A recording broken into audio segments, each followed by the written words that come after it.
এক গভীর জঙ্গলে একটি শুকনো গাছের মধ্যে বাস করত একটি অজগর সাপ। তার পাশেই বাস করত একদল বন মানুষ। সাপটি গাছের গর্তে ডিম পেড়ে বসেছিল। হঠাৎ সে একটি হরিণ দেখতে পেল। হরিণটি দেখে সাথে সাথে সে হরিণটিকে শিকার করার জন্য চলে গেল। তখনই ওই রাস্তা দিয়ে একজন বন মানুষ যাচ্ছিল।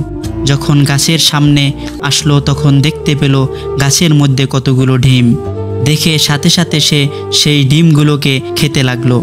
ডিম খাওয়ার পরে সাপের বিষে সে বেহুশ হয়ে পড়ে গেল। ওই দিক থেকে সাপ তার ডিম খাওয়া দেখে শিকারীকে ফেলে সাপটি বন মানুষটির উপর আক্রমণ করলো।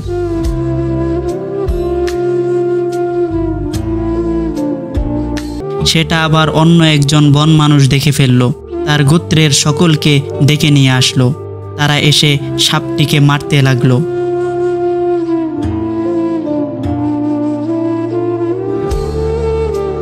অনেক কষ্টের পর সাপটি চলে গেল। তারপর তারা সকলে মিলে বন মানুষটিকে একটি জায়গায় নিয়ে শোয়ালো এবং একজন খাল থেকে জল নিয়ে আসলো।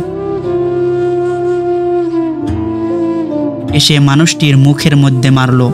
তখন তার হুঁশ আসলো।